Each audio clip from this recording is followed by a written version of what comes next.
Hello, hello, hello. It is me, your True Hill Phenom SP3 of True Hill Heat. I am here with the legend himself, Where? WWE, ECW, the BWO. It is the Blue Meanie. How are you doing, man? I'm doing excellent, my friend. Thank you for being here. Thank you for coming to this fine Starrcast weekend. I'm enjoying myself. I'm here to meet the fans, here to promote video game, Ultra Pro Wrestling, but most of the part, having fun. So, thank you for being here. Thanks for coming by my table.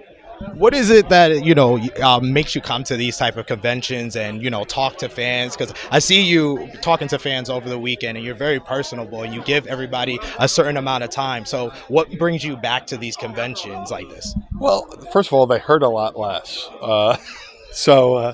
But I like being able to just have a conversation with people. When you're at a wrestling show, sometimes you're thinking more about your match, and if the conversations unfortunately feel rushed because you want to try to give everybody time, but you also got to wrestle. Here, I'm just here to meet people, and if you love wrestling, then we're going to have a great conversation. So that's why I come to these conventions. It's cool to just hang out. It's cool to people watch. You see people with great costumes walking around. You see people just enjoying wrestling. And I grew up a fan since I was 8 years old. I'm still a fan. I just happened to get a chance to do stuff. But, like I said, come to these conventions. It's easy, it's fun, and we get to talk about the thing we love, pro wrestling. Absolutely, and you've had such a career, ECW, WWE, and been a part of some of my favorite stables on LC, whether it's BWO, the Job Squad. What would you say if someone asked you, what is your kind of biggest career highlight? What would you say? Oh my God, I'm from Philadelphia, and as a proud Philadelphian, 4for4 sports teams, whatever, anything, you come from Philly, I love you. But as far as my career, I got the debut for ECW in my hometown, Philadelphia. Got a debut for WWE in my hometown, Philadelphia. Got to have my WrestleMania moment in my hometown, Philadelphia. And then recently, 2 years ago, I got to do a spot with AEW in my hometown of Philadelphia. So Philadelphia, the city I was born in, got to be a real cool part of my career, which if a lot of people, if you were doing a movie about it, people would be like, that's corny, that's not real. But I got to do really cool things. Got to go, the BWO was great. Doing the Kiss parody we did in ECW was awesome. And then also, I guess one of the biggest, coolest things I got to do in ECW was be a part of Cactus Jack's farewell. When he was leaving the ECW to go to WWE, become Mankind, he thought to have Stevie Richards and I in his farewell, which, it's your last moment in ECW, and the last image they're going to have of you in ECW is going to be with Stevie Richards and myself.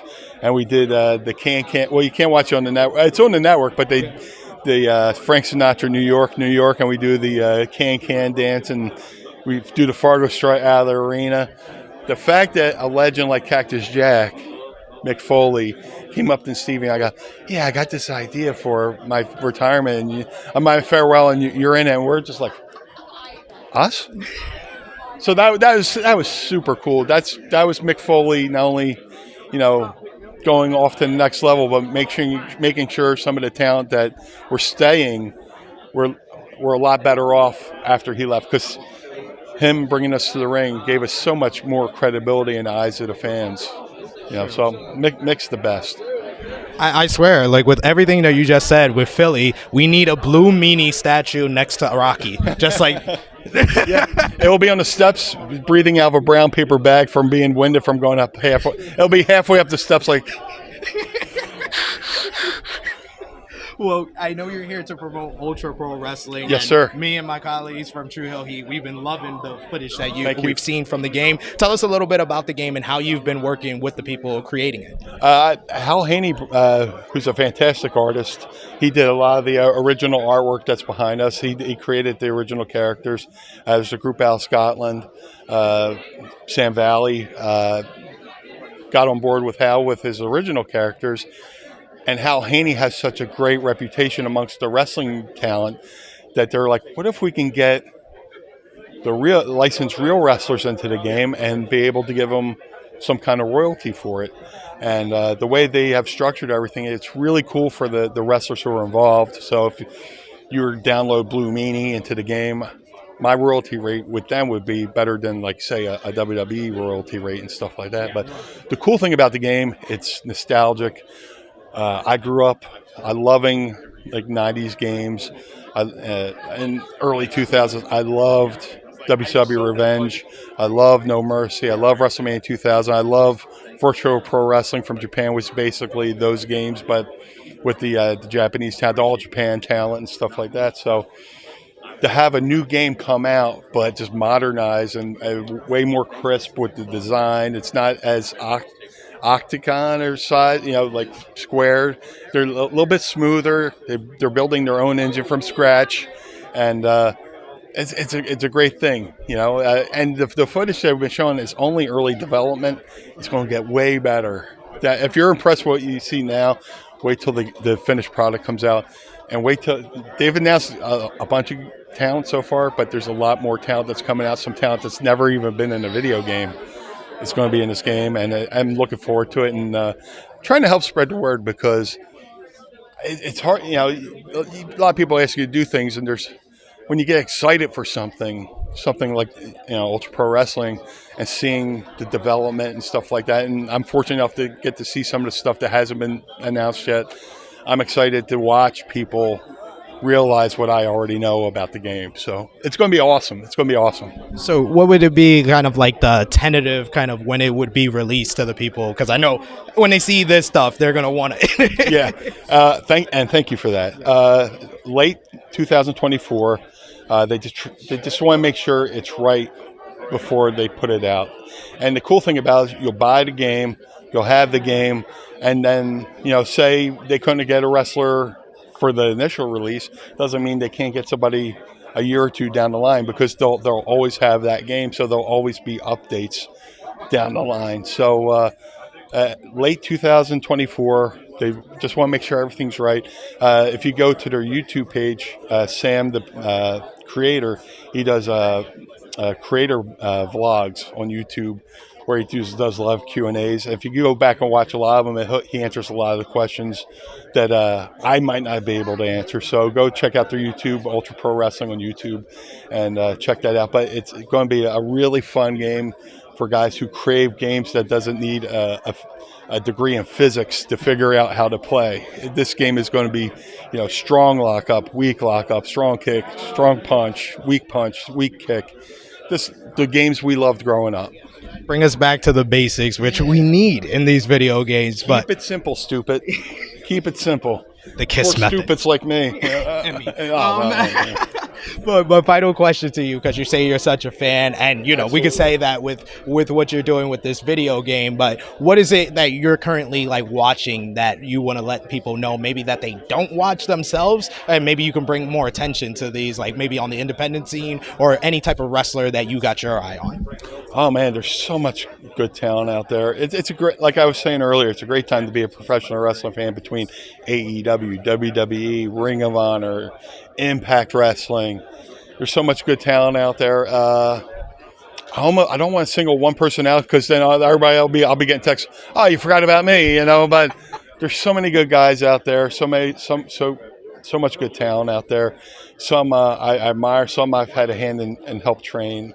Like Steve Macklin is one of my favorite wrestlers. He's a guy I helped train at the Monster Factory, one of the best wrestling schools out there in Paulsboro, New Jersey. I had a hand in coaching Matt Riddle, Damian Priest, Ian Riccaboni, who does play-by-play for Ring of Honor, sometimes AEW. He's one of my students. So I enjoy watching the guys who I had a little bit of a hand in. I didn't go in there, okay, here's a lockup, here's a wrist lock.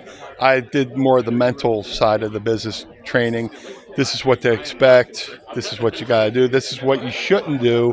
Learn from my mistakes, kind of thing. Because I made plenty of mistakes, and it's amazing I got through them. But thankfully for the patience of Paul Heyman, who allowed me to make mistakes and learn from them. I take what I've learned from everybody who's taught me and pass it on to the other guys. So I root for the guys I root for all wrestlers, but when I see people who I've had a chance to give advice to do what I've taught them and see it, watch it play out, I get a big thrill from that. Is it more of a thrill than when you were learning stuff in wrestling? Do you get more of a thrill from seeing someone that you've had a hand in teaching and seeing them kind of implement what you taught them? Yeah, because I think wrestling needs more vets teaching the younger guys. When I went to ECW, I mean, I was trained by Al Snow off the bat, so I had a good trainer. But I went to ECW, I was learning from Dreamer, Sabu, Paul Heyman, Terry Funk, rest in peace. Taz. Hey brother, yeah. He was, guys would pull you aside. This is what you did good, but here's what you could do better, or you did this next time, do that. I think that AEW's got that. They got Billy Gunn in the locker room. They got Jerry Lynn in the locker room, and WWE has great producers as well. It's cool to when the younger talent listens to the vets, because we did it, and we're not telling you because we want to say, oh, you're wrong. We want to tell you what to do because we want you to do better. Because when you do better, the wrestling business as a whole does better. Absolutely agree with you. So I just want to give you the opportunity, let the people know where they could follow you on social media, Ultra Pro Wrestling, anything that you want to plug. Please let the people know. If you would like to follow the Blue Meanie on all forms of such social media, I still call it Twitter. I don't care. Me too. At Blue Meanie BWO, Twitter, Instagram, TikTok, Facebook, Blue Meanie BWO. I have a podcast which drops every Monday morning called Mind of the Meanie. Go to mindofthemeanie.com. We have a Patreon. Go to patreon.com/mindofthemeanie. You can watch us record live each and every week. For Ultra Pro Wrestling, go to ultraprowrestling.com. Follow them at UPW Video Game on Twitter. Or go to ultraprowrestling.com. That'll have all their information. It's a great game. I'm honored that they trusted me to come to Chicago to help promote it. Hopefully I've done them proud this weekend. But, just come say hello. Shoot me a text. Shoot me a follow. Listen to the podcast. Play the video game. But most importantly, let's enjoy professional wrestling. Absolutely agree with you. Couldn't say it better myself. Well, this has been the Blue Meanie. It is me, your True Hill Phenom, SP3 of True Hill Heat. Can we give him one of the... Yeah. It's all in the hips. It's all in the hips. It's all in the hips.